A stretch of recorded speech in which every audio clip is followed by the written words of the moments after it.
हरे राम राम राम हरे हरे, हरे कृष्ण कृष्ण कृष्ण हरे हरे।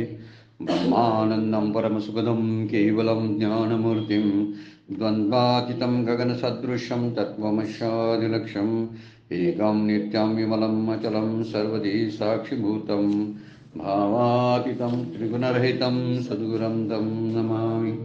नमामि सद्गुरु शान्तं सच्चिदानन्दविग्रहं पूर्णब्रह्मपरानन्दैशं आनन्दीवल्लभं सद्गुरु सच्चिदानन्दं केवलं करुणाकरं ज्ञानयोगेश्वरं वन्दे ज्ञानदेवा पुनः पुनः। अलङ्कापुरी पुण्यभूमि पवित्र तीर्थेनान्दतो ज्ञानराजा सुपात्र तया आठविता महापुण्यराशी। नमस्कार माझा सद्गुरु ज्ञानेश्वराशी। सर्व संतांना वंदन, सद्गुरूंना वंदन, ज्ञानेश्वर माऊलींना वंदन. आपणा सर्वांना श्रोत्यांना वंदन करून आजच्या शिवगड आध्यात्मिक चॅरिटेबल ट्रस्टच्या ज्ञानेश्वरीच्या उपासनेला आपण प्रारंभ करतोय. कालच्या चिंतनामध्ये आपण श्लोक क्रमांक 11 आणि त्यावर असणाऱ्या ओव्यांचा विचार करायला सुरुवात इंट्रोडक्शन केलेलं होतं. फक्त प्रस्ताविकामध्ये वर्णन केलेलं आहे श्लोकाचं. बलम बलवतां चाहम काम राग विवर्जितम धर्माविरुद्ध भूतेषु काम अस्मी भरतार्षव. अगदी खोचक असं विधान भगवद्गीता या ठिकाणी करते. आणि ते खोचक विधान या शब्दाचा अर्थानं असा आहे की ज्या ठिकाणी न ढळणारं आढळ शब्द वापरलेला आहे माऊलीने त्यासाठी. तर असं अप्राप्त त्याला कामाची व्याख्या करताना काय केलेली आहे बघा. जे अप्राप्त विषयाची जी इच्छा असते त्याला काम म्हटलेलं आहे. आणि प्राप्त नष्ट होऊ नये, जे मिळालेलं आहे ते नष्ट होऊ नये अशी इच्छा जी आहे त्याला आसक्ती म्हटलेलं आहे, राग म्हटलेला आहे. त्यामुळे काम आणि राग हे दोन मोठे शत्रू आहेत असं वर्णन पुढील काही अध्यायामधून आपल्याला बघायला मिळतं. त्यामुळे इच्छा जितक्या इच्छा निर्माण होतील अधिक तितकी आपल्या मनाची शांती जी आहे ती कमी कमी कमी होत जाते. इच्छांनी जागा घेतली की शांती बाहेर पडायला चालू होते. म्हणून अधिक इच्छा जेवढ्या असतील तेवढ्या आपल्याला अस्वस्थ करण्यासाठी आपल्याला त्याचा परिणाम अस्वस्थता हाच परिणाम त्याचा दिसत असतो. म्हणून इच्छा जितक्या कमी तितकं सुख अधिक असं सूत्रच आहे शास्त्राचं. त्यामुळे आपण हळूहळू ज्या मिळणारच नाही, ज्या आहेत काय संबंधच नाही त्याची इच्छा करूच नाही.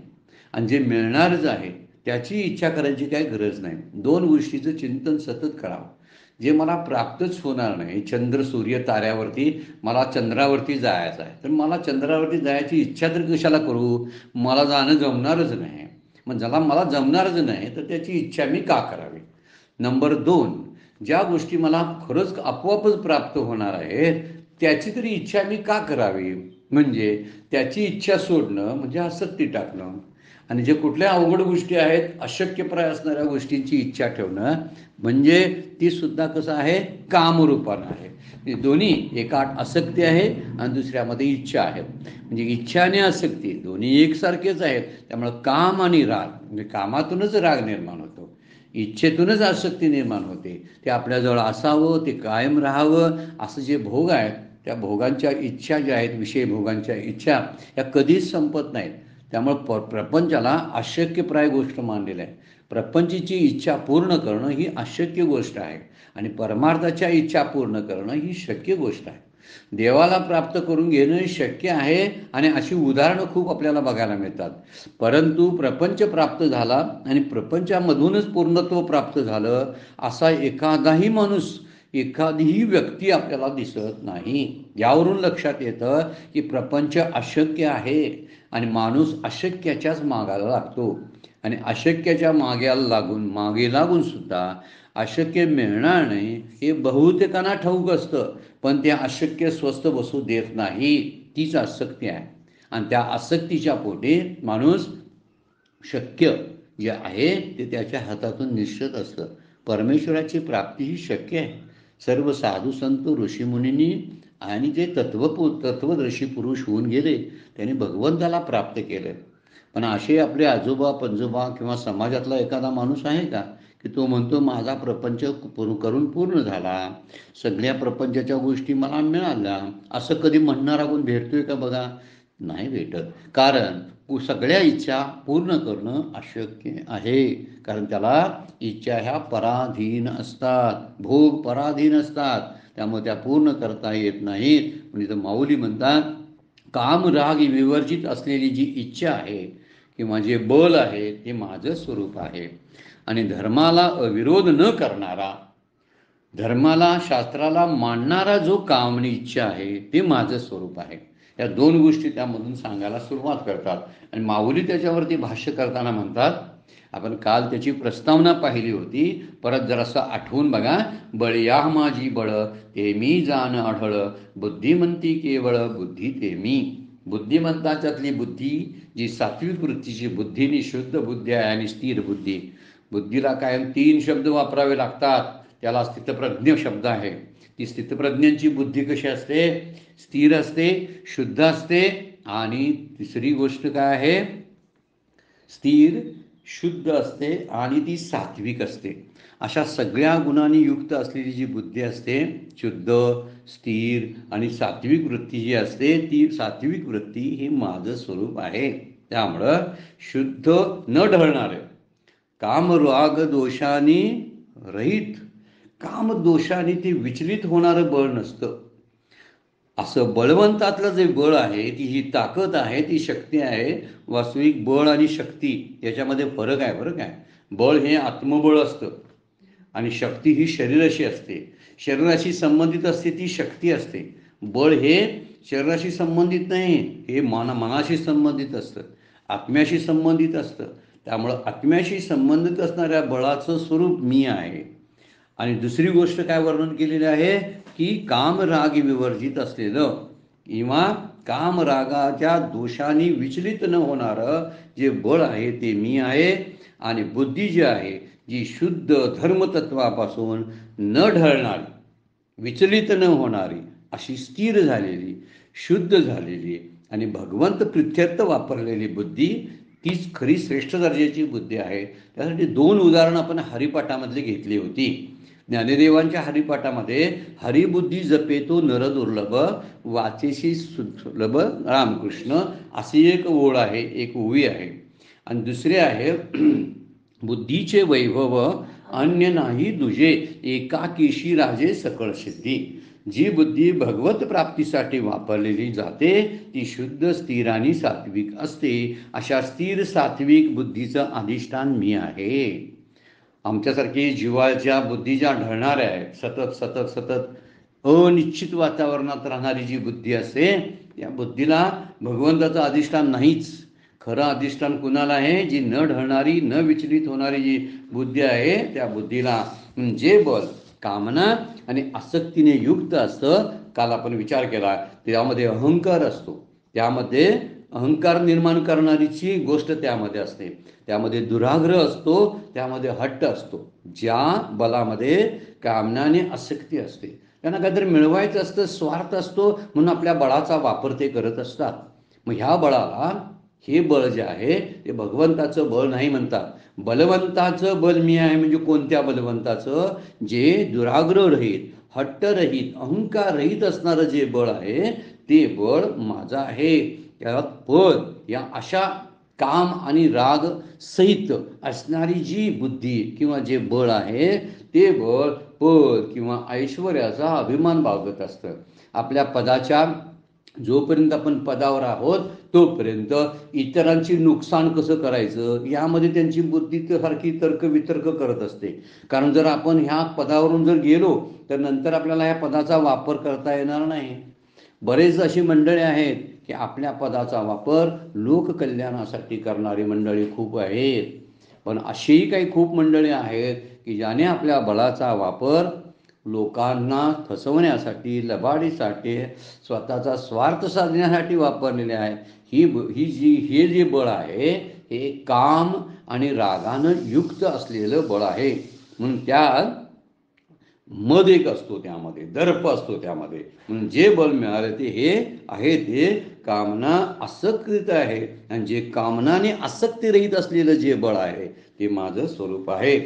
काल आपण विचार केला, प्रत्येक इंद्रियांना शक्ती दिलेली आहे, पण ती शक्ती कोणत्या गोष्टीने वापरायची आपण बघायला पाहिजे. म्हणून आपण विचार केला पाहिजे, राक्षसी बळ जर असेल तर ते उपयोगाचं नाही. म्हणून ते बळ जे आहे ते काम आणि राग रहित, स्वार्थ रहित असलं पाहिजे, अशी अट आहे शास्त्राची. म्हणून माझं बळ जे आहे त्याच्यामध्ये स्वार्थ नसला पाहिजे, निस्पृहता असली पाहिजे. आणि जर अशी निस्वार्थ आणि निस्फूर्तता असून जर ते बळ वापरलं जात असेल, लोकांच्या कल्याणासाठी वापरलं जातं, असं आपण म्हणतो, शिक्षा देणाऱ्यापेक्षा माफ करणारा श्रेष्ठ असतो. बघा, विचार केला, माफ करण्यासाठी अधिक शक्ती लागते. आपण विसरतोय बरं का. आपण म्हणतोय शिक्षा करण्यासाठी शक्ती लागते, बळ लागतं, कुणाला तरी मारण्यासाठी शक्ती लागते, पण त्याच्यापेक्षा जास्त शक्ती लागते ना तर एखाद्या शत्रूला माफ करण्यासाठी आपलं बळ जास्त लागते बरं काय. आणि हे ज्यांच्याकडं आहे ते बळ भगवंताचं स्वरूप आहे असं माऊली बोलतात. जे ढळतच नाही कधी. तो विचार करतात की सगळ्या भूतमात्राशी ज्यांची शक्ती असून सुद्धा त्यांच्यावर गैरवापर आपल्या बळाचा करत नाहीत, त्यामुळं राक्षसी बळ काय उपयोगाचं आहे. श्रीकृष्ण, भगवान श्रीकृष्ण, श्रीराम, प्रभू रामचंद्र यांच्याकडं बळ होतंच, आणि रावण, कंस, शिशुपाल ह्यांच्याकडेही बळ होतं. दोघांच्याकडेही बळ होतं ना. अर्जुनाकडं होतं तसं कर्णाकडेही होतं. कर्णानं कशासाठी बळ वापरलं तर अन्यायाच्या बाजूनं अन्याय करण्यासाठी कर्णानं बळ वापरलं. अर्जुनानं आपलं बळ कशासाठी वापरलं तर अर्जुनानं न्यायाच्या स्थापनेसाठी बळ वापरलं. म्हणून धर्मसंस्थापनार्थासाठी जे बळ म्हणून वापरलं जातं ते बळ भगवंताचं स्वरूप आहे. भगवान श्रीकृष्ण, भगवान प्रभू रामचंद्र यांच्याकडं बळ होतं, मत्सर करत नव्हते ते, पण आपल्या बळाच्या वापरानं त्यांनी धर्माची स्थापना केली. म्हणून एका बळाची निंदा झाली. विचार केला तर रावण, कंस, शिशुपालांनी जे बळ वापरलं त्या बळाची निंदा झाली. आणि दुसरं बळ जे आहे ना प्रभू रामचंद्राचं, श्रीरामांचं, अर्जुनाचं, हे जे बळ होतं ते धर्मसंस्थापनेसाठी उपयोगी पडलं. श्रेष्ठ बळ कोणतं म्हणायचं? ज्याने धर्माची स्थापना झाली, ज्याने अन्यायाविरुद्ध बळ वापरलं ते खरं बळ आहे. हे न्यायाची बाजू पकडण्यासाठी जे बळ वापरलं ते खरं आहे, म्हणून ते सात्विक असलं पाहिजे. म्हणजे ते तामसाचा पराभव करू शकतं.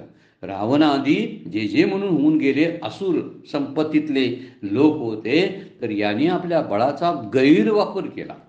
आणि भगवान श्रीकृष्ण किंवा प्रभू रामचंद्रांसारखे अवतारी पुरुष जे होऊन गेले त्यांनी आपल्या बळाचा वापर सात्विकतेनं केला. ते का द्वेष म्हणून त्यांनी रावणाचा वध केला नाही, किंवा मत्सर वाटत होता म्हणून कंसाचा वध केला नाही. तर कंसाचा वध करणं ही सामाजिक गरज होती म्हणून वध केला.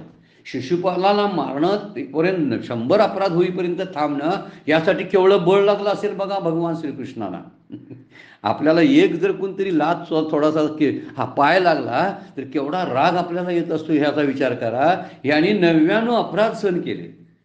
तसं प्रॉमिस केलं होतं आत्याला, म्हणजे त्यांच्या शिशुपालाच्या आईला तसं प्रॉमिस केलं होतं भगवान श्रीकृष्णाने. त्यांनी सांगितलं आईनं की हा राक्षसच आहे, पण ह्याला तू एवढं मारू नकोस, ह्याला माफ कर तू. त्यावेळी भगवान श्रीकृष्ण म्हणले करणार माफ मी, पण करणार म्हणजे कुठंपर्यंत? एक लिमिट आहे, त्या लिमिटपर्यंत. आणि लिमिट काय ठरलं होतं? 100 अपराध. 100 अपराधानंतर मी अपराध सहन करणार नाही. 99 अपराध भरले ना तर 100व्या अपराधाला मी त्याचा वध करणार आहे. परंतु एक गोष्ट आपण विसरलो, 99 अपराध सहन करण्यापर्यंतची ताकद ही बलवंतातलं बल आहे, आणि ते भगवंताचं स्वरूप आहे. आपल्या लक्षात आलं असेल आता की कोणती गोष्ट, बल म्हणजे नेमकं काय, शक्ती म्हणजे काय. दुसऱ्याला माफ करण्यासाठी भयंकर शक्ती लागते, दुसऱ्याला शिक्षा करण्यासाठी काहीच शक्ती लागत नाही. ती शक्ती वाम मार्गाने वापरलेली आहे, त्याला राक्षसी बल म्हणतात, जे दुसऱ्याला संपवण्यासाठी वापरलं जातं. आणि दुसऱ्याला माफ करण्यासाठी, एखाद्या पाप्याला सुद्धा माफ करण्यासाठी जी सहनशीलता लागते ना ते भगवंताचं बल आहे. त्याशिवाय ते माफ करता येत नाही. म्हणून तितिक्षा शब्द जो वापरलाय ना त्या ठिकाणी बळाच्या ठिकाणी तितिक्षा लागते. बऱ्याच वेळा बलवंत असतं, एखाद्याकडे पैसे असतात, धनसंपत्ती असते, नंतर धनाचं बळ असतं, देहाचं बळ असतं, म्हणजे शक्ती असते, परंतु ही माणसं ताकद असून सुद्धा दुसऱ्यावरती वार करत नाही, त्यांना माफ करतात. ह्याला खरी शक्ती लागते. म्हणून विचार सांगितलेला आहे. अर्जुनाकडेही बळ होतं, त्यानं कशासाठी वापरलं? न्यायाच्या स्थापनेसाठी. आणि कर्णाकडेही बळ होतं, त्यानं कुणाची बाजू घेतली? दुर्योधनासारख्या अन्यायी माणसाची बाजू घेतली, कौरवांची बाजू घेतली. बळ होतंच ना. त्याला सगळे वरदानं प्राप्त झालेली होती. त्याच्याकडे जन्मतात कवच कुंडलं होती. त्याचा कोणीच नाश करू शकलं नसतं. अरे कर्णाचा नाश झाला हो त्याच्या अहंकारामुळं. त्यानं अन्यायाची बाजू घेतली म्हणून. रावणाचा नाश कोणच करू शकलं नसतं, किंवा हिरण्यकशिपूला कोण मारू शकलं नसतं. त्यांचा अहंकार आणि त्यांनी गेलेला बळाचा गैरवापर हाच त्यांच्या नाशाला कारणीभूत ठरला. हा मुद्दा फार विचार करण्यासारखा आहे. समाजामध्ये आपण राहतो, त्या लबाडी किंवा सामान्य जे आहे त्या सामान्यांना चिरडून आपला स्वार्थ साधण्यासाठी माणसं मोठी होण्याचा प्रयत्न करत असतात आणि आपल्या बळाचा वापर करतात. आमदारकीचं बळ आहे, खासदारकीचं बळ आहे, चेअरमन पदाचं बळ आहे. सगळी बळं वापरायची आणि एका छोट्या माणसांना मेटाकुटीस आणायचं. हे का बळ म्हणायचं का काय? या ठिकाणी विचार केला तर खरं बळ कुणाचं म्हणायचं? भगवान श्रीकृष्णांनी वापरलेलं खरं बळ होतं. भगवान प्रभू रामचंद्रांनी वापरलेलं खरं बळ होतं. हे बळ फार महत्त्वाचं आहे. नाही तर दुसऱ्या बळाला काय किंमत आहे?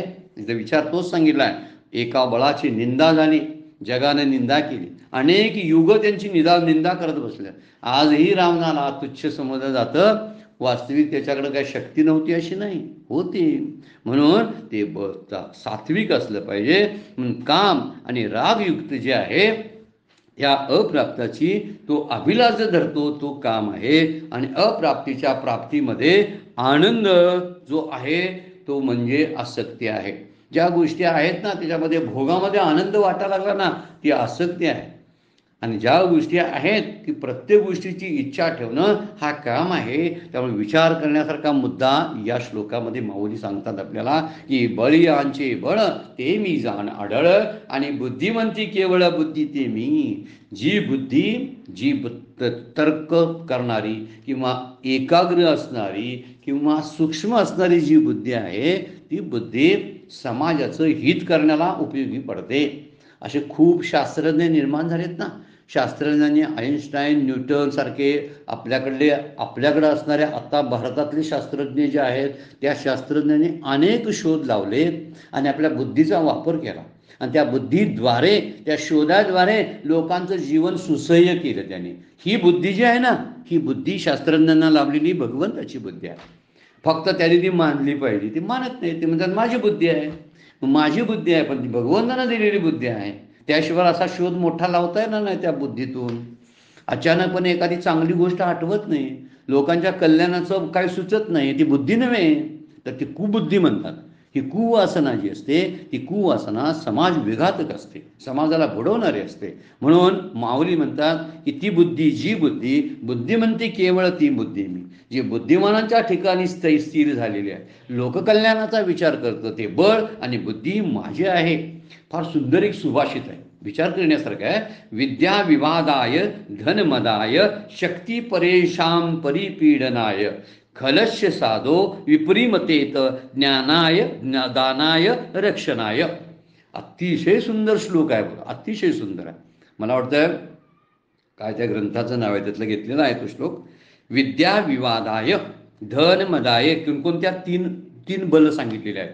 विद्येचं बळ, धनाचं बळ आणि धन आणि शक्ती, जी शारीरिक शक्ती असते ना या शक्तीचं बळ. ह्या तिन्ही शक्तींचा वापर जो आहे तो वापर कशा पद्धतीने केला जातो त्यावरून खल आणि सज्जन दोन्ही ठरवता येतात. ते कोणत्या दृष्टीनं वापरले, विद्येचा वापर कशासाठी केला, धनाचा वापर कशासाठी केला आणि अंगात असणाऱ्या शरीरात असणाऱ्या शक्तीचा वापर कशासाठी केला, यावरून त्या विद्येचं, त्या धनाचं, त्या शक्तीचं महत्त्व ठरत असतं.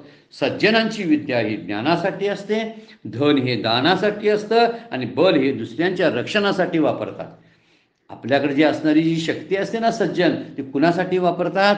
दुसऱ्यांच्या रक्षणासाठी शक्ती वापरतात. आपल्याकडे जे धन असतं ना सज्जनांच्याकडं, ते सज्जन आपलं धन दानासाठी वापरतात. आणि त्यांच्याकडे जी विद्या असते ना ती विद्या ज्ञान देण्यासाठी वापरतात. ज्ञान दान हे सर्वश्रेष्ठ ज्ञान आहे. सगळ्यात मोठं पुण्य कोणतं असेल तर ज्ञानाचं वाटप करत राहणं, त्या अन्नाचं वाटप करत राहणं फार मोठ्या श्रेष्ठ गोष्टी आहेत त्या, पण देता आल्या पाहिजेत ना. म्हणून म्हटलेलं आहे की इथं सज्जनांची विद्या ही ज्ञानासाठी असते, त्यांचं धन संपत्ती जी असते त्यांच्याकडनं ती दुसऱ्यासाठी दानासाठी वापरतात. आणि तिसरी म्हणजे त्यांची शारीरिक शक्ती जी आहे ती दुसऱ्याच्या कल्याणार्थ झिजतात. देह झिजवती कुणासारखं, चंदनासारखा देह झिजवतात ते. संतांनी आपली शक्ती कशासाठी शरीर वापरलं तर सगळं शरीर जे आहे ती शरीर संपदा लोकांच्या कल्याणासाठी वापरली. म्हणून हे बल दुसऱ्याचं रक्षण करण्यासाठी असते. हा दोष काय ज्ञानाचा आहे काय सांगा बघू. ज्ञान प्राप्त झालं तर त्याचा वापर कशासाठी होतोय त्यावर अवलंबून आहे. धनामध्ये दोष नाही, तर धनाचा गैरवापर होणं ह्यामध्ये दोष आहे. म्हणजे ज्याच्यामध्ये दोष अंतरंगामध्ये आहे तो दोषी असतो. धन दान किंवा बल हे दोषी नसतात. जर अशुद्ध अंतकरण असेल तर अशुद्ध अंतकरणानं बल धन आणि ज्ञान याचा गैरवापर होऊ शकतो. म्हणून खलस्य शब्द वापरला आहे. खलस्य आणि साधो दोन शब्द वापरलेले आहेत. विपरीत मते येतं ज्ञानाय दानाय रक्षणाय. विद्या विवाद आहे.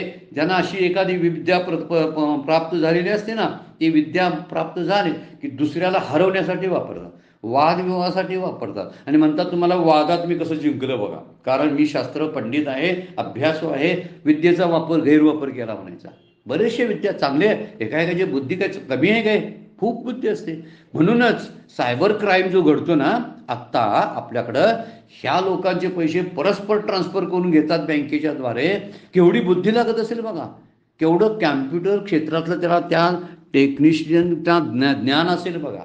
पण तेच ज्ञान समाजाच्या कारणासाठी वापरलं नाही तर आपल्याला बँकेतले दुसऱ्याच्या खात्यावरले पैसे आपल्या खात्यावर कसे वळवता येतील. मध्ये जाऊन एटीएमच्या त्या केंद्रामध्ये जाऊन वेगवेगळ्या प्रकारे नंबर घेऊन कसे पैसे काढता येतील, ही बुद्धी कुबुद्धी शब्द वापरलेला आहे. म्हणून काही विद्या ज्या प्राप्त झालेल्या आहेत या विद्या विवादासाठी वापरू नये. धन हे भोगासाठी वापरू नये. खल जे असतात दुर्जन असतात फक्त भोगासाठी, स्वतःसाठी, बायका मुलं कुटुंब या पलीकडे त्यांना काही दिसत नाही. याच्यासाठीच आपलं धन वापरायचं. विद्या कशाला वापरायची, दुसऱ्यांना पराजित करण्यासाठी, बोलण्यामध्ये पराजित करण्यासाठी. आणि शक्ती कशाला वापरायची, दुसऱ्यावर अन्याय करण्यासाठी. म्हणजे हे दुर्जनाचं बल हे रज आणि तमगुणानं प्रधान असतं आणि सज्जनाचं बल जे आहे सत्वगुण प्रधान असतं.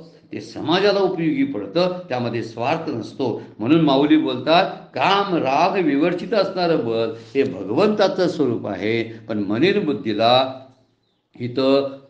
बुद्धीला बुद्धिमान म्हटलेलं नाही. इथं म्हणणे ना बुद्धिमंती केवळ बुद्धी ते मी, माऊली बोलतात. तर बुद्धिमान कुणाला म्हटलेलं आहे तर साधनेसाठी जी कुशाग्र बुद्धी लागते, सूक्ष्म बुद्धी लागते, एकाग्र झालेली सात्विक गुणयुक्त बुद्धी जी आहे ते भगवंताचं स्वरूप आहे.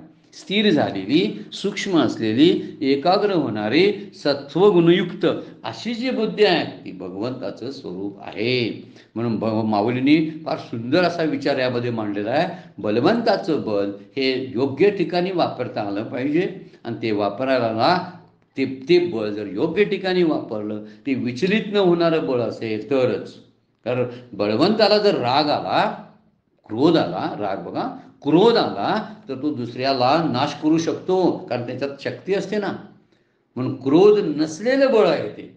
दुसरं बघा गोष्ट, त्यामध्ये काहीतरी कुणाला जर लुबाडावं, त्यांच्याकडून पैसे घ्यावेत अशी आसक्ती निर्माण जर झाली आणि जर तशीच बुद्धी असेल तर तो दुसऱ्याला लुबाडू शकतो. हे काय उपयोगाचं आहे. म्हणून हा कामरहित, क्रोधरहित आणि रागरहित असणारं जे बळ आहे आणि जी बुद्धी आहे तीच काहीतरी लोककल्याणासाठी, आत्मकल्याणासाठी उपयोगी पडते. भूतांच्या ठाई काम आणखीन एक सुंदर सिद्धांत मांडलेला आहे बघा. समाजासाठी मांडलेला सिद्धांत आहे बरं काय. हे सामाजिक सगळं तत्वज्ञान आहे, आपल्याला जगण्यासाठी उपयोगी पडणार आहे. ज्ञानेश्वरी गाथा हे सगळे शब्दप्रयोग म्हणतात, मंदिरात वाचण्यासाठी वापरले जाणारे सगळे ग्रंथ आहे. याचा जीवनाशी काही संबंध नाही, पण खरा जीवनाशी संबंध आहे हे आपण लक्षात घेत नाही. माऊली काय बोलतात बघा 46 नंबरच्या ओळीमध्ये, भूतांच्या ठाई काम तो मी म्हणे आत्माराम. सर्व भूतमात्रांच्या ठिकाणी असणारा जो काम आहे तो, म्हणजे ज्यामध्ये धर्माची वाढ होते असा मनुष्याच्या ठिकाणी असलेला जो काम आहे तो मी आहे. जेणे अर्थास्तव धर्म थोर होय, ज्याच्यामुळं धर्माला धर्माला चांगलं स्थान प्राप्त होतं जगामध्ये, समाजामध्ये. आणि हा धर्मयुक्त असलेली इच्छा ही माझं स्वरूप आहे. इच्छा कसली असली पाहिजे? धर्म वाढवणारी असली पाहिजे, धर्माच्या चौकटीत बसणारी इच्छा असली पाहिजे, तरच ती इच्छा म्हणायची. नाही तर नुसत्या इच्छा खूप आहे, ह्याचं नुकसान करावं, त्याला म्हणावं, त्याचं काहीतरी करावं, हे सगळ्या वाईट गोष्टीच्या दुर्जन बुद्धीतून निघणाऱ्या सगळ्या इच्छा ह्या समाज विघातक असतात. पण इथं माऊली म्हणतात, भूताच्या ठाई काम तो मी म्हणे आत्माराम. भूतांच्या ठाई, आता वास्तविक दुसऱ्या ठिकाणी, एक दोन ठिकाणी कसं वर्णन आहे कामाच्या बाबतीत फार वेगळं आहे, त्याची निंदा केलेली आहे कामाची. पण या ठिकाणी भगवंत स्वतः म्हणतात, जो काम धर्मयुक्त काम आहे ज्याच्या सर्व प्राणीमात्रांच्या ठिकाणी, तो माझं स्वरूप आहे. म्हणजे इच्छा जी आहे ती माझं स्वरूप आहे. ज्या कामामुळे धर्माचा उत्कर्ष होतो असा सर्व प्राण्यांच्या ठिकाणी असणारा काम मी आहे. त्यामुळं तो काम कसा असतो बघा, संयमित असतो, धर्माला अनुकूल असणारा असतो. दुसरी गोष्ट, सत्वगुणाची दैवी संपत्तीची जोपासना करणारा असतो. सत्वगुण कसं वाढत राहील आणि दैवी संपत्तीमध्ये, गुणसंपत्तीमध्ये कशी वाढ होईल, तो माणसाला धर्माभिमुख करणारा असतो. धर्माभिमुख म्हणजे योग्य दिशेनं, योग्य वाटेला लावणारा असतो. ज्या ज्या चांगल्या सुंदर वाटा आहेत ना, त्या धर्मानं आखून दिलेल्या आहेत. म्हणून धर्मानंच वाटचाल करावी. धर्माच्या तत्वज्ञानाप्रमाणे वागलो तर आपला नाश नाही, आणि तो धर्मयुक्त असलेला काम मी आहे. म्हणून धर्माभिमुख असणारा माणसातला जो काम तो मी, माणसाला धर्माभिमुख करणारा काम तो मी आहे. आणि शेवटी आत्मशांती देणारा धर्मयुक्त काम हे परमात्म्याचं स्वरूप आहे. आत्मशांती, शेवटी धर्माचा शेवट कशामध्ये होतो? शांतीमध्येच होतो, अन्य कशामध्येही होत नाही. म्हणून धर्माला पुरुषार्थामध्ये पहिलं स्थान दिलेलं आहे. पहिलं म्हणजे अगोदर हे करा, त्याला अगत्यता दिलेली आहे. अगत्यता म्हणजे प्रायोरिटी दिलेली आहे. प्रायोरिटी धर्माला दिली तरच पुढच्या मोक्षाची प्राप्ती आपल्याला होऊ शकते. नाहीतर त्याला डगळून अर्थाने कामासाठी जर झटायला लागलो आपण तर मोक्ष आणि धर्म दोन्ही हातातून निसटून जातील. म्हणून सुरुवातीला धर्म ठेवला आणि शेवटी मोक्ष ठेवला, असे पुरुषार्थ सगळे आपल्या समाजात हिंदू धर्मानं सांगितलेली तत्वज्ञानाची एक बैठक आहे बरं काय. हे 4 खांब आहेत माणसाला जगण्यासाठी उपयुक्त करून मोक्षापर्यंत घेऊन जाणारे. या 4ही कामाचा बरोबर अगदी तारतम्यानं जो विचार करतो, अभ्यास करतो, अभ्यासपूर्वक त्याचा वापर करतो, त्याला निश्चितच आत्मशांतीचा लाभ शेवटी होतोच.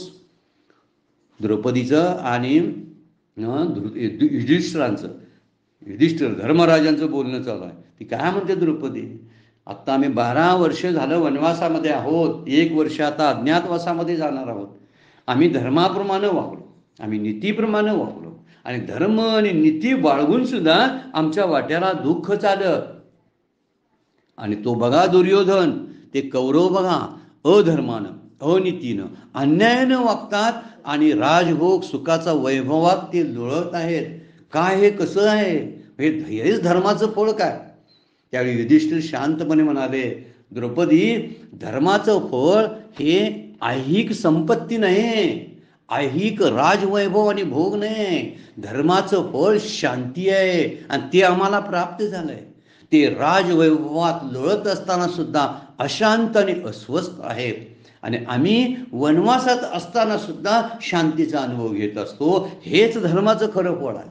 म्हणून धर्मयुक्त असणारी इच्छा हे माझं स्वरूप आहे असं भगवंत बोलतात.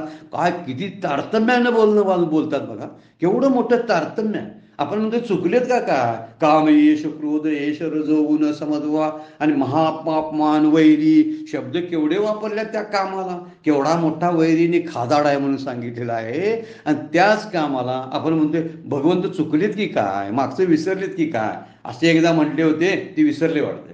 भगवान काही विसरत नाहीत. ते म्हणतात की या ठिकाणी धर्मयुक्त जो काम आहे तो काम महत्वाचा आहे. त्यामुळे धर्माचं फळ शांती आहे. ती शांतीच मिळणार. मग धर्मापासून धर्मात राहून धर्माच्या चौकटी सांभाळून जर इच्छा कोण करत असेल तर ती इच्छा माझं स्वरूप आहे असं वर्णन करतात. त्यामुळे कामाचे दोन प्रकार आपोआपच पडले. एक, धर्मविरुद्ध काम हे नरकाचं कारण बनतो.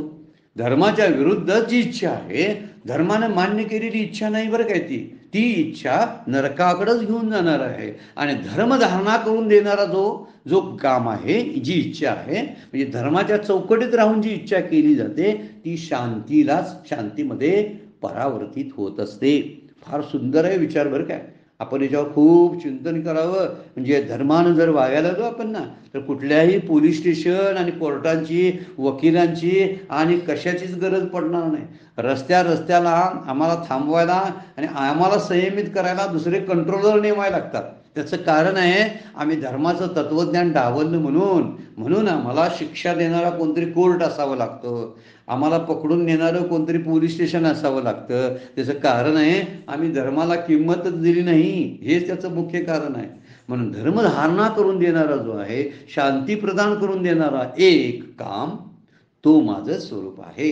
आणि धर्माच्या विरुद्ध असलेला जो काम आहे तो माझं स्वरूप नाही, ते नरकाकडे घेऊन जाणारा रस्ता आहे. म्हणजे दोनच रस्ते, एक शांतीकडे घेऊन जाणारा, एक नरकाकडे घेऊन जाणारा. एक धर्माच्या चौकटी होऊन जगणारा जो आहे तो शांतीपर्यंतच जाणार आहे. आणि ज्यानं धर्माच्या तत्वज्ञानाची पायमल्ली केली ते मात्र धर्म सोडल्यामुळं अधर्मी बनतात. आणि अधर्मी स्वतःचं नुकसान तरी करताच, पण समाजाचं विघातन, समाजामध्ये अशांतता निर्माण करतात. हा समाजाला त्याची फळं अनंत काळ भोगावे लागतात.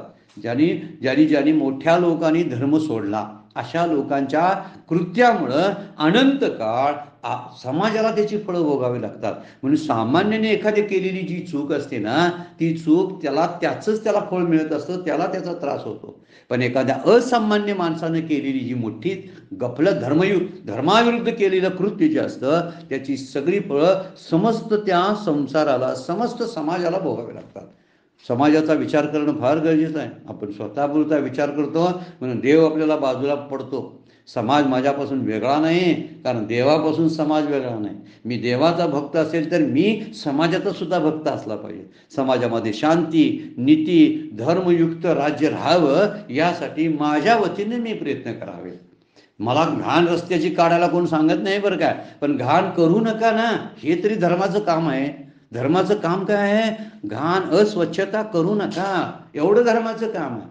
तुम्ही काय दुसरं काय करू नका. रस्त्याला पडलेली घाण वेचा, प्लास्टिकच्या बॅगा उचलून बाजूला टाका, नाही केलं तरी चालेल. पण मुख्य गोष्ट, जबाबदारी काय? मी अस्वच्छता करणार नाही. मग आपल्याला रस्त्यावरच्या बाटल्या उचलाव्या लागतील काय सांगा बघू? नाही, कारण मी चौकट सोडली की मी बिघडलो. म्हणून चौकट सोडता कामा नये. चौकट आहे धर्माची, आणि धर्मयुक्त जो काम आहे तो माझं स्वरूप आहे. आणि धर्माला सोडून जे वागणं आहे ते वागणं ते नरकापर्यंत घेऊन जाणार आहे. त्यामुळे रजोगुणापासून निर्माण झालेला काम मागच्या वेळा वर्णन केलंय बघा, हा सात्विक काम आहे. आणि तिथं काय म्हणलेलं आहे? काम एष, क्रोध एष, रजोगुण समुद्भवा. ह्याची निर्मिती कशामुळे झाली? कामाची आणि रागाची, क्रोधाची, तर रजोगुणातून निर्माण झाली. आणि आता भगवंत जे बोलतात ना, हे सात्विक गुणातून निर्माण होणारा काम आहे. ही सात्विक इच्छा आहे. आणि सात्विक इच्छा ही जी आहे ती याचं वर्णन चालू आहे. म्हणून रजोगुणातून निर्माण झालेला काम हा महान खादाड आहे, वर्णन केलंय. पापी आहे, सर्वांचा वैरी आहे असं समज म्हणून सांगितलेलं आहे. म्हणजे कामाची निंदा केलेली आहे तिथं 3ऱ्या अध्यायामध्ये. मला वाटते 37 नंबरचा श्लोक आहे 3ऱ्या अध्यायामध्ये. माऊली बोलतात, भगवंताचा श्लोक आहे, काम येश, क्रोध येश, रजोगुण समुद्भवा, महाशनो महान पापमान, विद्येनं मीह वैरीनम. त्याला समज, विद्य म्हणजे समज, वैरी समज त्याला. आणि त्या वैर्यापासून, शत्रूपासून बाजूला राहा. खादाड आहे, तू किती प्राप्त केलंस तरी आणि हाव तुझी संपणार नाही, असा तो काम आहे. किती मिळवलं तरी अजून पाहिजे, माझं पाहिजे, दुसऱ्यांचं पाहिजे. दुसऱ्यांच्याकडनं मिळत नसेल तर दुसऱ्याला संपवून मी ती मिळवणार आहे. म्हणून तू कसा आहे? वैरी आहे माझा, खादाड आहे, महान पापमान, म्हणजे सगळ्या पापाचं वस्तीस्थान हा काम, क्रोध आणि लोभ आहे. काम एष, क्रोध एष, रजोगुण समुद्भवा. आणखीन एका ठिकाणी पुढे वर्णन केलेलं आहे. मला वाटते 16व्या अध्यायामध्ये बोलताना भगवंत बोलतात की त्रिविधम नरकसेदम द्वारम नाशन आत्मना. 3 दारं आहेत नरकाची. नरकाची दारं 3 आहेत: काम, क्रोध, सता, लोभ. तस्मात् त्रयं त्यजत. या तिन्हींचा त्याग कर बरं काय. म्हणून तस्मात् तत त्रयं त्यजत. या तिघांना त्याग करून टाक. का? ही नरकाची दारं 3 आहेत. एक कामाचं दार, एक क्रोधाचं द्वार आणि एक लोभाचं द्वार. या तिन्हीच्या दरवाजातून जर तू प्रवेश केलास, हे दारं कुठे घेऊन जातात? तर नरकाच्या ठिकाणी जातात. एकाने प्रश्न विचारलेला होता, फार सुंदर प्रश्न आहे बघा. नरकाची दारं 3 आहेत, मग स्वर्गाची किती आहेत? मग स्वर्गाचं एकच दार का? स्वर्गाला दार एकच का? आणि नरकाला तेवढी 3 दारं का? मग स्वर्गाला पासून 4-5 दारं स्वर्गात ठेवायला पाहिजे होती ना? नाही. तर त्यात उत्तर दिले महाराजांनी. महाराज काय बोलतात बघा, स्वर्गाकडे येणारी माणसंच फार कमी आहे, दरवाजे एवढे कशाला ठेवावे लागतात? 3 दरवाजे लागतात तिकडे, कारण तिकड्यांची गर्दी जास्त असते. त्यामुळे काम, क्रोध, लोभाने युक्त असणारी जनता खूप आहे. त्यामुळे त्यांच्यासाठी 3 दरवाजे ठेवलेले आहेत. स्वर्गाला एकच दार आहे, कारण तिथे येणारे जे आहेत ना, फार कमी आहेत लोक, लिमिटेड आणि चोजन असतात. ते अगदी सिलेक्टेड लोक आहेत. ती तेवढी सिलेक्टेड लोक तिथे येतात आणि त्यामुळे त्यांच्यासाठी काय 3 दरवाजे ठेवावे लागत नाही. काम येश, क्रोध येश असं एक, आणि त्रिविधम नरकसेदम द्वारम नाशनम आत्मना. आत्मस्वरूपाचा, माझ्या अंतरंगाचा नाश करतात. काम, क्रोध आणि लोभ यांच्यापासून, म्हणजे अतिप्रबळ इच्छा, समाजनाशक, समाज विघातक इच्छा, ही काम आहे. दुसरं क्रोध, ज्या क्रोधामुळं समाजाचा नाश होतो आणि माझा स्वतःचा नाश होतो, असा क्रोध.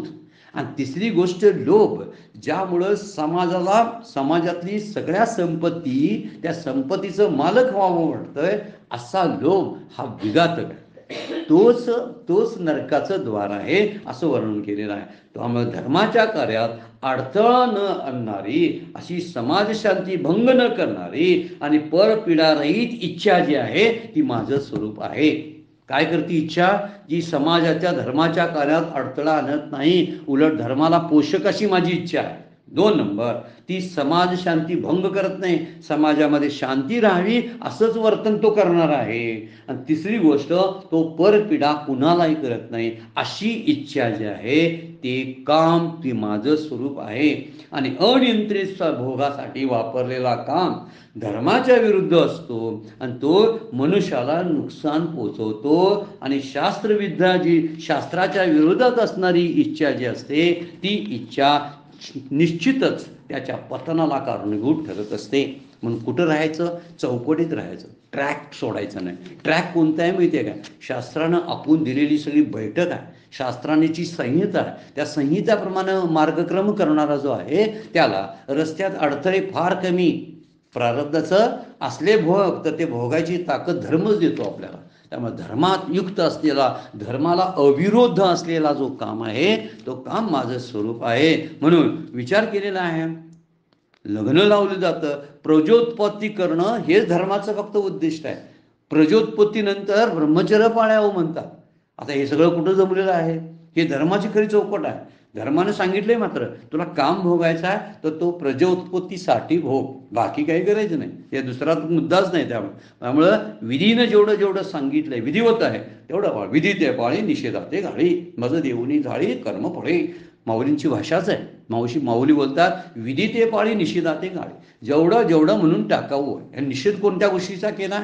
जे समाज शांती बिघडवणारं जे असतं त्याचा निषेध केलेला आहे. जो दुसऱ्याला परपीडा दिली जाते त्याचा निषेध केला आहे, ते निषिद्ध आहे. आणि म्हणून ही सगळी इच्छा, जी इच्छा आनंदामध्ये परावर्तित होते, ती इच्छा मी आहे. काय बघा, ज्या इच्छेचा शेवट आनंदातच होत असतो आणि ती त्याला सुखाचीच प्राप्ती होत असते, तो काम मी आहे.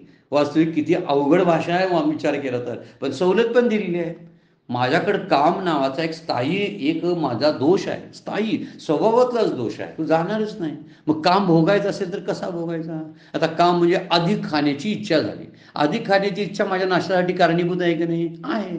मी अधिकच TV मोबाईलचा वापर करायला लागलो तर हा काम आहे का नाही? हा मला त्रास देणारा आहे. अधिक करू नका म्हणतात ते, बरं करू नका म्हणत नाही, अधिक करू नका म्हटलेला.